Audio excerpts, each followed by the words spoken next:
I was browsing a retail community on Reddit last week, and I came across a thread that really stuck with me. It wasn't angry, it wasn't a rant, it was just honest. A shop owner was looking at the landscape of retail today and asked a question that I think most of us have quietly asked ourselves at some point.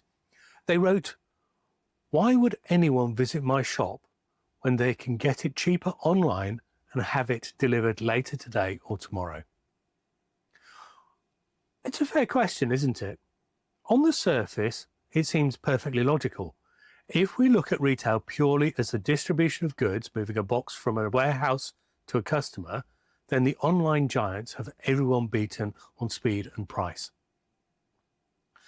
As I thought about it, though, I realized something important.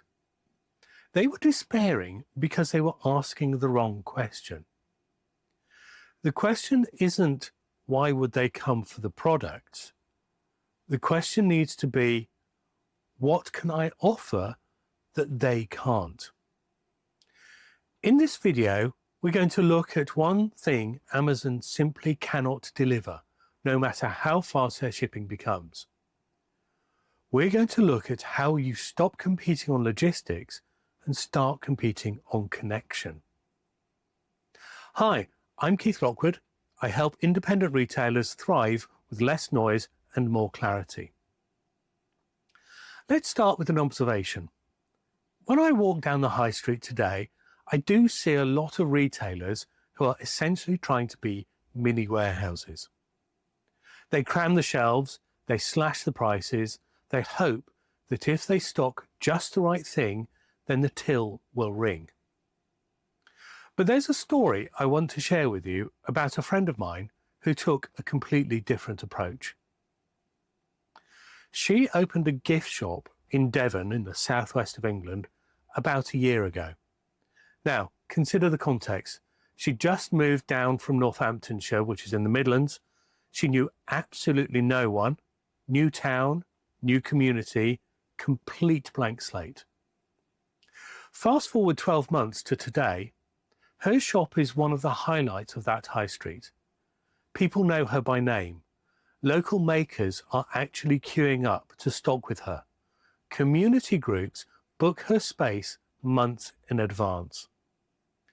She didn't do this through aggressive marketing. She didn't do it by getting into a price war with online giants. She did it by understanding a fundamental principle that many struggling retailers miss. The principle is this. In a digital world, we are starved of physical connection. We are lonely. When that Reddit user asked, why would they come to me? They assumed the customer's only goal was acquisition, getting the object. But my friend in Devon understood that she wasn't competing on product range. She was competing on being woven into the fabric of local life. Instead of thinking, how do I sell more stuff? She thought, how can I become a destination for this town? This is the shift you need to make mentally. You need to stop viewing your shop floor merely as storage space for inventory and start viewing it as a stage for interaction.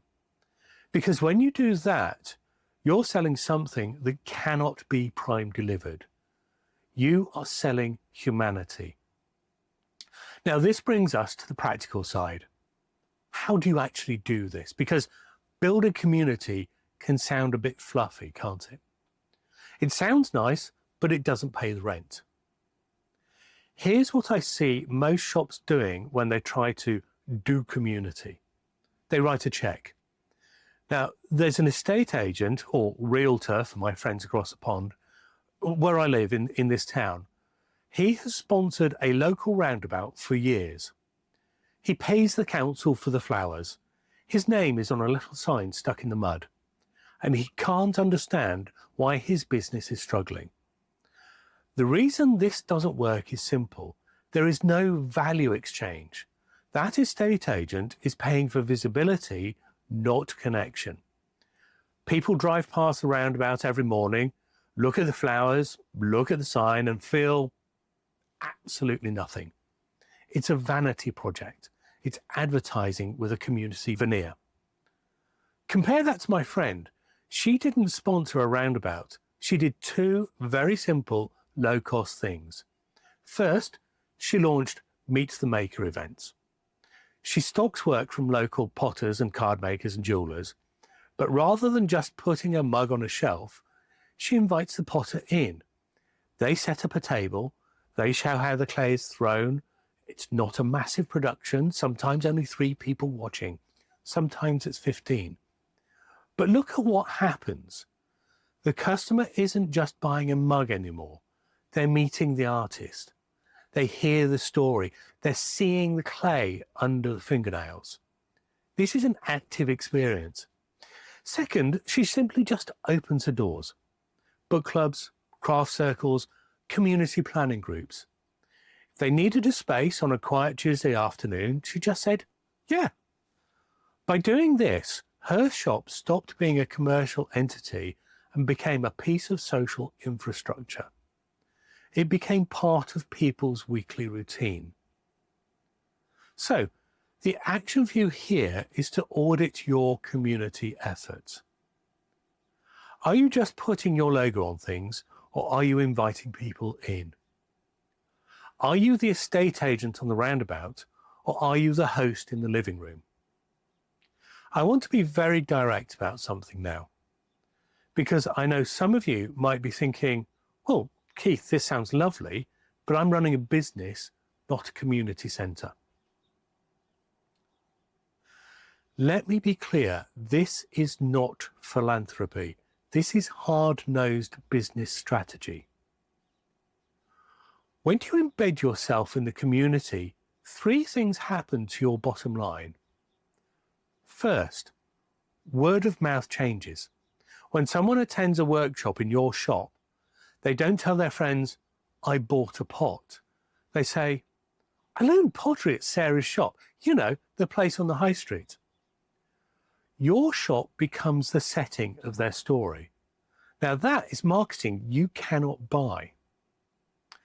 Second, loyalty transcends price. When customers feel connected to you as a person, they stop comparing your prices to Amazon. They think, I'd rather support Sarah. She's brilliant. She let our book club meet there last week. That's a completely different buying decision. It's emotional. It's not transactional. And the third, you become the default recommendation. When someone asks, where should I buy a gift? The answer isn't, oh, just have a look on Google. The answer is, oh, go and see Sarah. She'll sort you out. My friend in Devon went from a stranger to a community anchor in 6 months. Not by spending massive amounts on ads, but by being genuinely useful. If you're struggling with footfall, start looking at your calendar. Who is in your shop? And more importantly, what are they doing there besides spending money? So how do we start? You don't need to transform your business overnight.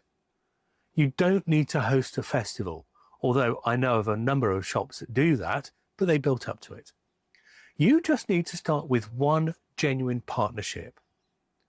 To help you do this without getting overwhelmed, I've created a simple approach. I call it the local connection audit. It's a framework you can use to identify the right partners for your specific business. It walks you through identifying 3 local groups that your customers actually care about, not just random ones. So talk to your customers. Determining the value exchange. What can you offer them that isn't cash? And reach out to them without feeling like you're selling something. So my challenge to you this week is simple. Pick one connection, reach out to one group. It might be the local school, a knitting circle, the food bank. Don't overcomplicate it. Just open the door.